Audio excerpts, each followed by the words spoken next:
Eh bien, il est maintenant très clair que le président Emmanuel Macron a totalement perdu le contrôle et en effet a complètement perdu les pédales. La France, un pays où il était presque impossible de faire adopter un budget. Ils n'y sont parvenus qu'en empêchant les députés français de voter.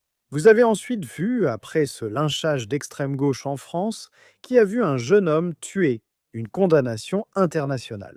D'autres pays comme l'Amérique interviennent également. Vous pouvez voir l'ambassade des États-Unis en France parler de la montée de l'extrémisme violent de gauche. Cela a conduit la France à condamner l'intervention de la Maison-Blanche pour une raison quelconque.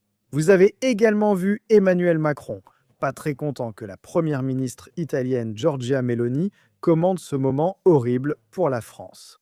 Mais en ce qui concerne le programme de Macron, cela devient assez sinistre maintenant, car nous savons que, bien sûr, Marine Le Pen pourrait même être interdite d'être candidate à l'élection présidentielle française. Voilà la démocratie à la mode de l'Union européenne en action.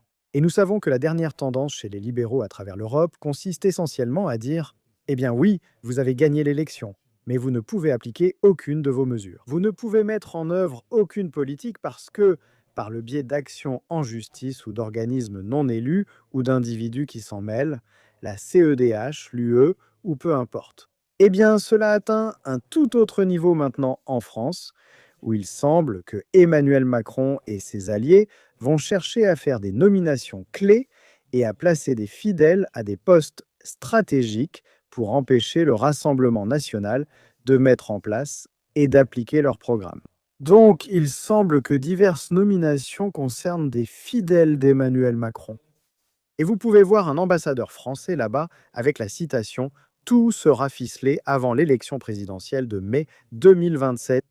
Toutes sortes de nominations ici, apparemment, qu'Emmanuel Macron va faire, essentiellement pour essayer de contrecarrer un futur Rassemblement national. Un président, que ce soit Marine Le Pen ou que ce soit quelqu'un d'autre. Et vous pouvez voir qu'il a été démasqué là. Jordan Bardella dit qu'Emmanuel Macron essaie de verrouiller nos institutions, espérant garder le contrôle sur elles et étendre son influence. Donc je pense que cela montre à quel point des gens comme Macron deviennent désespérés. Je veux dire, c'est assez dégoûtant et inquiétant en ce qui concerne leur attitude envers la démocratie. Peut-être qu'il a pris des leçons du Parti travailliste dans ce pays, bien sûr, qui a essayé d'annuler les élections pendant 2 années consécutives. C'est la tentative de Macron maintenant, semble-t-il, d'empêcher le parti qui pourrait gagner la prochaine élection de réellement pouvoir faire ce qu'il veut faire.